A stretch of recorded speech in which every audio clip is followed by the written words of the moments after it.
Hi everyone, POSI here doing a video that is very unlike me. I typically on my channel do content that's more about character creation and roleplay and backstory. I like doing voice acting, playthroughs, and things like that over on my channel, so check that out if you're interested. I've been playing a lot of Baldur's Gate, but I am a long-standing Dragon Age fan, and so I wanted to talk about and give you my reaction to this trailer today because I watched it this morning and was so excited to see the content. Then I took to the internet and saw that a lot of people are really hating on it, which is totally fine. Everybody's allowed to have their opinion. But I wanted to do my duty and spread some positivity here and tell you why I am still so excited about playing this game, especially after the trailer. So we're going to watch it together and then I'll give you my reaction at the end.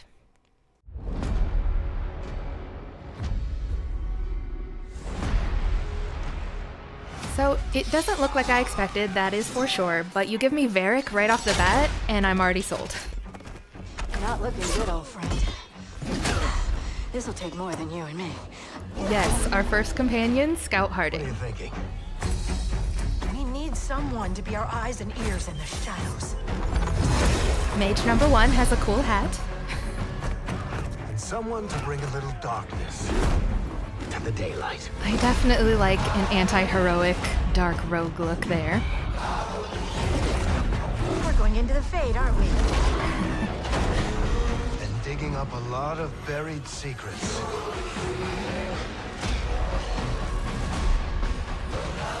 What about Darkspawn? Yeah.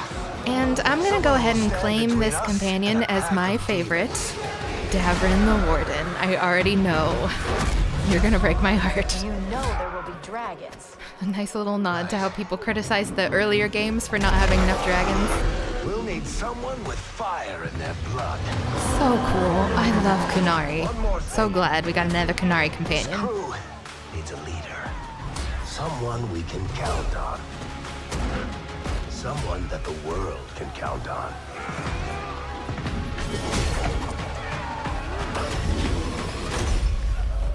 But where are we gonna find her?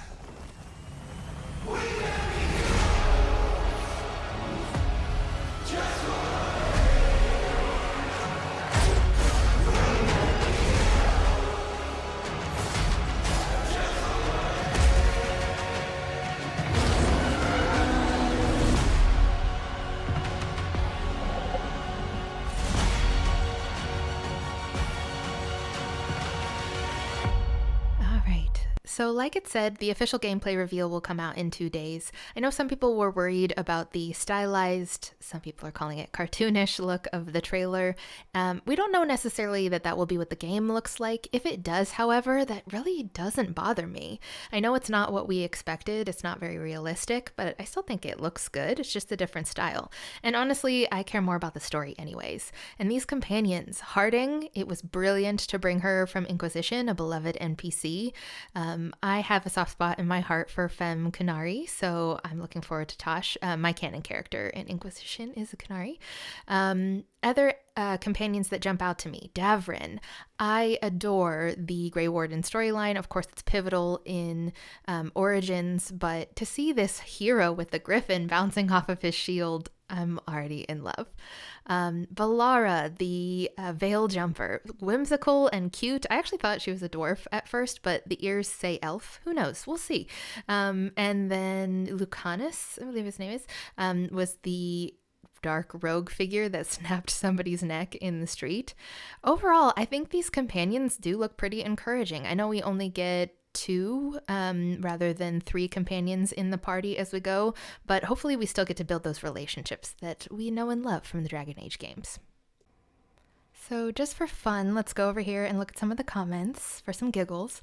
The trailer came out 5 hours ago. It does have 20K likes, so that's encouraging. Solus was right. It's too painful to walk in a world like this. Sometimes I feel that way about the real world. Larian was cooking. BioWare was microwaving. Comparison is the thief of joy. Yes, Baldur's Gate 3 is immaculate, but also we'll wait and see what this game actually looks like, you know? You announce a long-awaited dark fantasy game with the PG-13 Clash of Clans style trailer. What could go wrong?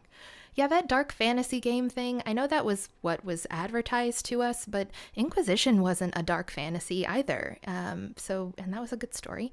I understand why they renamed Dreadwolf. This is no longer a Dreadwolf. This is a Chihuahua. Okay, that's actually kind of funny.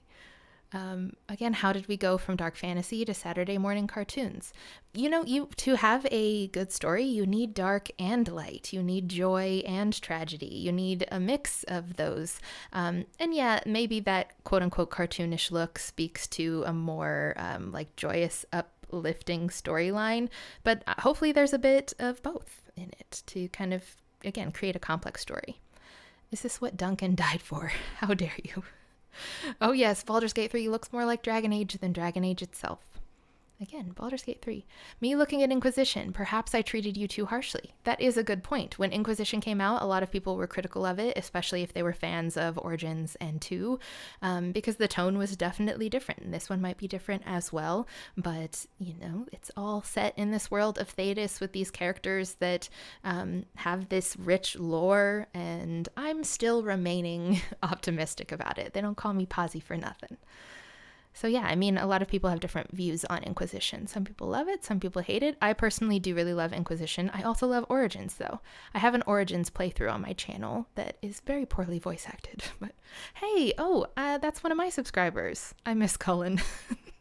So right. Love you for that. So I know some people are disappointed in this trailer, but overall, I think if we take a step back from that dark fantasy label and just go into it with the mindset that this is going to be a good Dragon Age game, it's going to have the world building, the lore, the relationship building, and the complex companions that we know and love, then hopefully it will be the good game that I'm hoping it will be as well. And hey, if not, we can always play Baldur's Gate.